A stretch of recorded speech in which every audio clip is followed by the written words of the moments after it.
कल्याण अपनी आय का 80% खर्च करता है, ये बड़ा इंपॉर्टेंट क्वेश्चन है।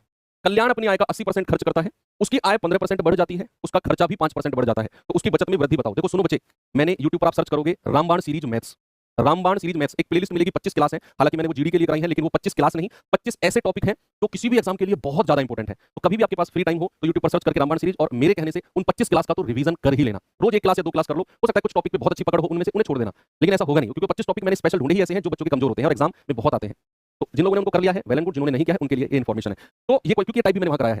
तो सबसे पहले उसने आय का 80% खर्चा किया, तो आप क्या करो, इनकम यानी कि आय, खर्चा यानी कि एक्सपेंडिचर, और बचत यानी कि सेविंग। तो आय, खर्च और बचत का अनुपात लिखो। सवाल कहता है आय का 80% खर्च किया, मान के चलो आय अगर उसकी 100 रुपए थी तो 80 रुपया उसने खर्चा कर दिया, तो बचाया कितना होगा, 20 रुपया।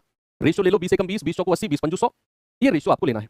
उसके बाद उसने बोला, उसने उसकी आय 15% बढ़ गई, इंक्रीज हुई है तो प्लस का साइन रखना है, यहां 15% लिख लो। कह रहा है उसका खर्चा भी 5% बढ़ गया, बढ़ा है तो प्लस में ही रखना है 5%, और कोई जीरो जीरो नहीं लगाना, सीधा मल्टीप्लाई कर दो, 15 5 75%, 5 चौको 20%। आप ऐसे सोचो कि 75 रुपए किसी व्यक्ति ने कमाए और 20 रुपया खर्च कर दिया, तो बचाया कितना होगा, 75 माइनस 20, क्या यही बचाया होगा। खर्चा अगर 20 रुपया है, कमाई 75 है, तो 75 माइनस 20, तो बचाया होगा 55%। आपका आंसर एक कदम दूर है, बस कितना कदम, ये 55 को डिवाइड करना है जो इसका फ्रैक्शन है, तो आपका जवाब सीधा आपके पास 55% आ जाएगा। अगर कहीं पर कमी होती है तो वहां माइनस का साइन रखते हैं परसेंटेज के साथ, ठीक है। ये सब मैंने वहां किसी को डिटेल में पढ़ना है तो वहां रामायण सीरीज में जाकर देख